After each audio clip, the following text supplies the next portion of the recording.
Hey listeners, it's Jim. So it's Thursday morning. Today I've got Anne Frey here with me. Say hi, Anne. Hi, Jim. Hi, everybody. She's from Betterbee, way up in New York. Are you lying on the beach and having some sunshine up there, or how's it going? No, it's been raining for about 3 weeks and it's chilly. No, she's sitting here with an insulated jacket on, so I knew it was anything but that. For all of you folks who don't live in cooler climates, it's coming in. It's messy, so we could talk about that, but we're not going to talk about that. Anne and I want to talk with you for a few minutes about a slippery, elusive concept of efficiency in beekeeping. Is there such a thing, Anne? Yeah, you could try to be efficient. I just want to make sure that we don't make it all into some kind of mechanized, no fun anymore. You got to still have fun. Mechanized wonderment. Listeners, I'm Jim too, and I come to you here about once a week at Honey Bee Obscura, where I really do my best to talk to you about something to do with plain talk beekeeping. And Anne is here. Anne, introduce yourself. Hi, I'm Anne Frey from Betterbee. That's in Greenwich, New York. And we're having chilly, rainy weather and glad to be sitting inside. We're going to talk to you some about efficiency in beekeeping from our perspective. Welcome to Honey Bee Obscura, brought to you by Growing Planet Media, the producers of the Beekeeping Today podcast. Join Jim 2, your guide through the complexities, the beauty, the fun, and the challenges of managing honeybees. Jim hosts fun and interesting guests who take a deep dive into the intricate world of honeybees. Whether you're a seasoned beekeeper or just getting started, get ready for some plain talk that'll delve into all things honeybees. And it's common knowledge because I complain about it every time I get a chance. I'm an old man now. I want wheels on everything. I want something to pick things up for me. I don't want to have to bend over unless I'm picking up 3 things. You work a lot more bees than I work. What are some of the pointers and the ideas you've come up with that help you be efficient in beekeeping in any way possible? Well, in general, I came from being kind of like a large hobbyist to turning into this small commercial when I started working at Betterbee. And I realized that anytime we can use a machine to help us out, instead of carrying the stuff by hand, use that machine. Even if it's as simple a machine as a hand cart or what you call a dolly. Use the pickup, use the wheelbarrow. When I was doing all that, I like right away what you're saying, because the pickup thing. When I was with my brothers and we had a little bee operation, we had about 400 hives. We had a Tommy lift gate on that pickup, and that thing was just worth its weight in gold. It was kind of slow and sluggish and noisy, but we abused it and it took it. But that truck is long sold, and that lift gate is long gone, and the truck I replaced it with didn't have such a gate. So I used ramps, and I can tell you, you can't push a beehive on a hand truck up a ramp. You got to pull it up the ramp backwards, and if you're doing that, you can slip, and you and that hive go back down. But I'm doing anything I can to keep from picking up a beehive by myself. So I would still use the ramps and get it up. That sounds horrible, pulling it up a ramp. I'm just trying also to not carry beehives around as much.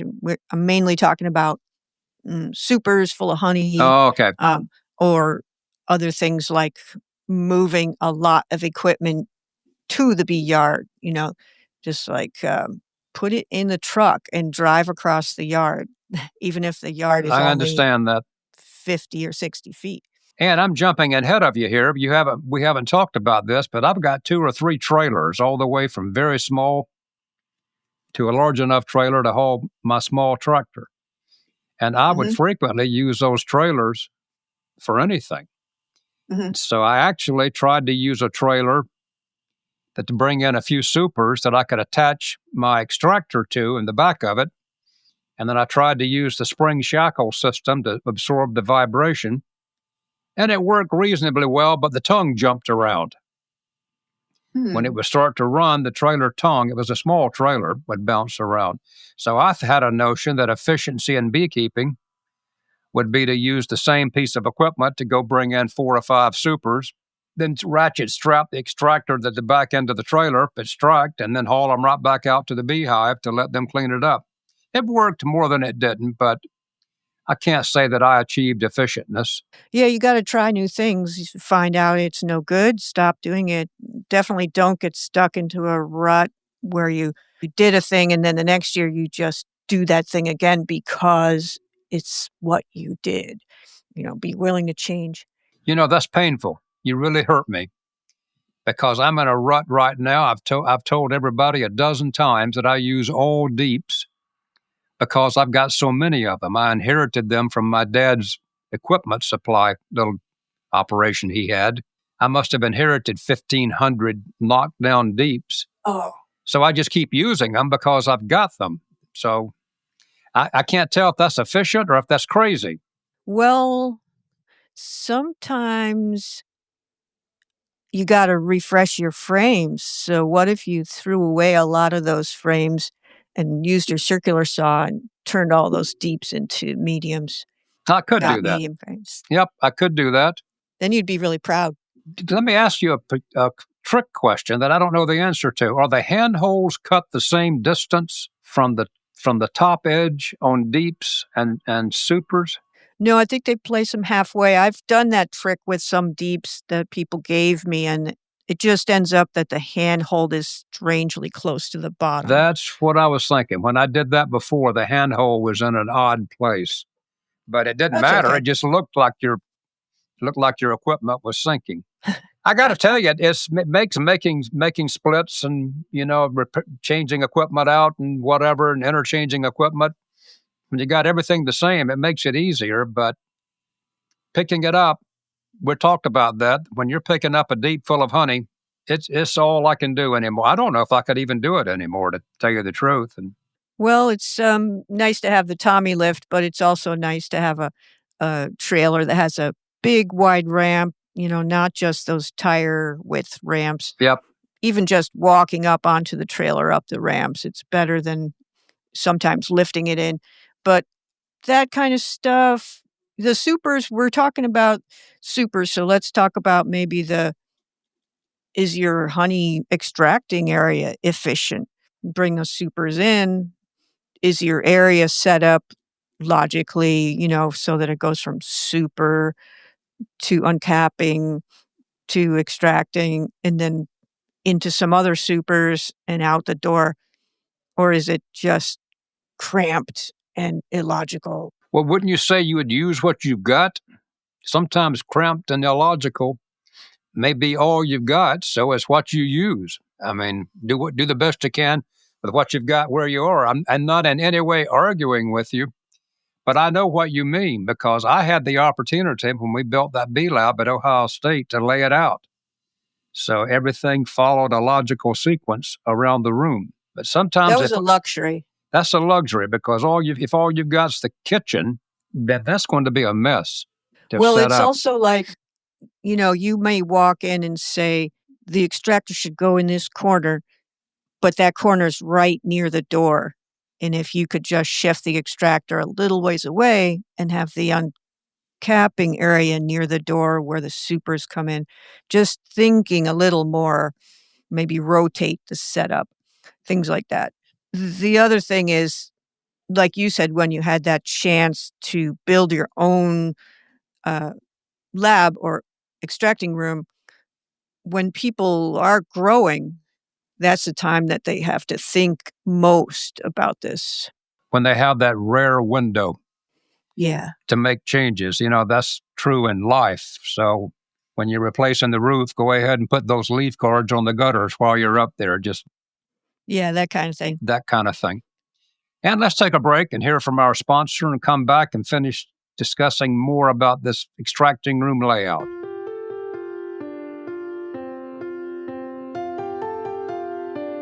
Winter is coming.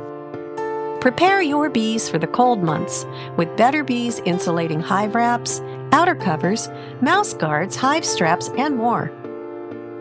Visit betterbee.com/winter prep for tips and tricks to help your hive withstand the harsh weather. Listeners, and Anne, are you familiar with that noise that your shoes make when you track through honey? Oh, yeah. It's like, Yep. And you get that little sound, and you know you're tracking honey all over creation. I have a beekeeper friend in Tennessee who covers his entire floor in heavy brown craft paper, tapes everything down. I don't know how he does that. My knees wouldn't do it. But his entire floor is covered, and then when it's over, he rolls it all up, and his floor underneath is reasonably clean. Yeah, it's not actually the honey, it's the adhering bits of wax that are the problem. And the propolis. Yeah. What's your comment? What's your thought? What's your take on flooring in the kitchen, how to protect it, on flooring in a garage when you're trying to use a temporary space for an extracting room? How do you keep from getting propolis, wax, and honey all over everything? Well, I think it's definitely important, especially if your floor, say in the kitchen, is ceramic, because the grout, the place where that stuff is going to really stick, and it's hardest to get it out. I like the idea of covering it. I know some people cover it with flattened cardboard boxes, things like that. Even go as far as just laying down another layer of boxes if that one gets messed up. So thinking about the floor is definitely going to keep your marriage closer to intact. Yes. If it's the garage, cement floor, maybe unpainted, that floor might be holding a lot of dust. So covering it is a good idea. Could be one of those blue tarps from the Home Depot, that kind of thing. The efficiency, are we still talking about efficiency? Yes, we are. Over? No, Okay. we have not changed. I want to be efficient because I got to clean this room up. Yeah, not needing to be having a whole half a day to clean it. Right. Good idea. So I want to say one thing here. Don't try, and tell you why you shouldn't try it, because I did. Don't try just to use newspaper. That will tear right off the floor, and then you've got a big mess with torn up newspaper everywhere. It's not thick enough. So when we say roll out paper, it's heavy grade construction paper that I'm talking about. And Anne mentioned rolling out a tarp. Blue tarp, yeah. To get all that done. I'm picturing you walking around with squares of newspaper stuck to your shoes. And they still go squeak, squeak, squeak, even when you get newspaper stuck. So you said early on that efficiency is a relative thing, and that many times people just want to enjoy beekeeping, and they really don't want to get all fretted out about trying to be as efficient and effective as possible. Go with that comment. It was very reflective. Well, I think a lot of people get into beekeeping just for the enjoyment of being outdoors, learning things about the bees and nature and relaxing. And efficiency kind of gives me an impression of, the lines of people marching into the factory and slamming the time card into the box, right. And then the other line is walking out. That's what I get when I think efficiency. But it's got to be some kind of a middle ground. If you're building frames, it's okay to build them one at a time when you're a beginner with 1 or 2 hives. But when you need to build 100 or 200 frames, why not try a frame jig? It's, 10 at a time. It's a new thing. And it doesn't mean you're turning into a factory. It just means you're being smarter. One of the things that has come down, I bought a brad nailer, a pen driver, I guess it'd be called, years ago, and those things were expensive. And now they're kind of cheap, kind of affordable. So when you've got those 10 frames in that jig you talked about, I'd also suggest that you go probably to Harbor Freight. And I don't have one. I've still got the old good ones, so I don't know how the cheap ones work. Well, they're good. They're good. Harbor Freight has inexpensive stuff that's sort of so inexpensive you don't mind if it only lasts 1 year, which sounds horrible, but you could get a brad nailer for like $30. Yeah. So I would certainly do that before I'd use the 1 1/4 nails, and then especially trying to drive the nail through the end bar into the top lug of the top bar. And that's an important spot. A lot of people skip that. No, but it's so much easier to pin nail it with that. So I would like to add that to it. That's a kind of efficiency for reasonable money that's available to beekeepers now. Kind of goes to the idea of using a machine to help yourself if you can get that machine. Well, we got these things brought in. We've talked in and around being efficient with trailers and hand trucks and using Tommy lift jeeps for those people who really have access to equipment. And then we've talked about how to try to be efficient, getting the floor cleaned up and how to lay out an extracting room. So now I've got a few empty supers to get back to the bees. What am I going to do to efficiently get these supers where? Back on the bees? How do I do that? Because if I'm taking honey off, there's probably a dearth. I don't want to get frantic robbing going. So how can I efficiently get, let's just say 8 supers back out to get them on the bees or into a storage barn, which I probably wouldn't do because that's going to get real moldy doing that. Can you help me with that? Well, I would say if they're just sticky after extracting, I wouldn't bother putting them back on the bees. Those little remnants of stickiness are just going to get cleaned up in the spring. So I'd say handle that box one last time, so put it away. Mine never got moldy. I would stack them on 4 bricks that had a metal queen excluder on it, stack of supers that are sticky. Of course, the barn door is shuttable. Bees can't get in there to rob it. Then you don't want a crazy cloud of bees coming. But not mold problems because there's air going through. But as far as maybe it's heavy with honey, but it wasn't capped. Is that what you're describing? It could be. Right now, I'm not trying to put a hard description on it. Well, that kind of goes into the efficiency of how you deal with the hives in your bee yard. So I would say you're getting all those supers, they're covered, they're on the truck. You bring the truck extremely close to the bee yard, and then you're just, every hive that you're going to pop them on, you're just extremely fast about it because you don't want robbing to start. Yep, I do not. Just like covers off, supers on, covers back on. The end. It's like 10 seconds a hive.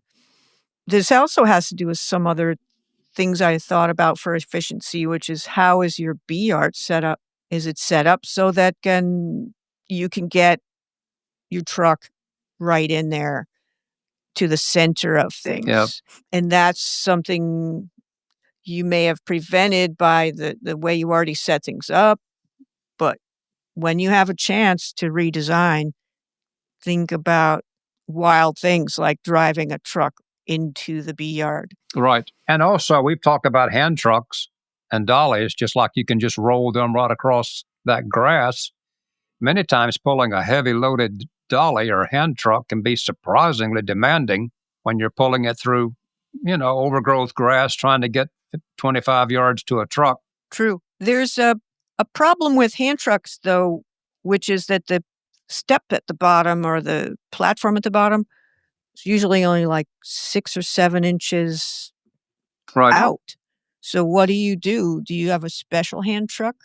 Is that a question or is that a hypothetical question? Yes, I do have a special hand truck. And yes, I do have those that just have the little tongue there about 6 to 8 inches out that tends to want to throw the colonies off instead of tilt them back over. So the special hand truck with the deep platform at the bottom, it's big enough to get a cover on it, so you could have that at the bottom of your stack of supers. Where does a person get that? Is it a special welder person that that made it for you, Jim? No, it used to be available from bee supply companies. It was called a dolly mover. I don't know if it's still available or not. Now you're making me feel privileged for having one. I will say this, it was not just for beekeeping equipment. It's a heavy-duty hand truck. So maybe Uline or something like that would have that. That would move thousands of pounds. but it had a narrow wheelbase, so it wants to topple easy if you have a tall hive on it. But now I'm really off the subject A bit. on specialty hand trucks. You know, you can get motorized hand trucks. If we're going to go wild and crazy here, you can get motorized hand trucks. Probably battery operated now, but I'm going to breathe in a bag because I'm over the edge now. Don't even talk about that. Don't even talk about it. And how do you handle mice and that bee equipment that you just put in that barn a few minutes ago? You're keeping out bees and everything else, but I know there's going to be mice in there. There's mice in the barn. Yep, can't avoid that. The quad of bricks, the metal queen excluder, and the stack of supers on the metal queen excluder, and then something like the metal queen excluder at the top, or maybe just a real telescoping outer cover on the top. There's no place for the mice to get in. Okay. This year, for the first time, we have put our supers out in the bee yards, not to get robbed, but to have them ready for spring. Usually we put them in barns. And then when spring rush, we're working with nukes, which is at the same time you got a super. Supering always gets done too late. So this year we won't have to pull them out of barns and bring them to different places. They're already there. Yeah, and they're covered with tarps. They're weighted down. It's just ready to go. I like that. And we're out of time. Is there anything that really is hanging on you that you want to say as we wind the clock down here? Jim, I think I would just say that you could try to be efficient. You could try to be more efficient, but it's always going to be a moving target. You might find that things were more efficient in the past and you got to abandon something that you started doing, or you might think all winter on how to be efficient and then institute one of those things in the spring. It's always changing and moving. Well, of course, I agree with you, or I wouldn't have suggested we'd move that direction. And we're out of time. Okay. I always enjoy talking to you. It's quiet here in my shop by myself when I'm talking to myself and these imaginary people I'm talking to so often. I'm always glad to have you here. Thanks, Jim. Thank you for coming by. Thanks for having me. No, I'm sure we'll talk again. Bye-bye, everybody. See you later, folks.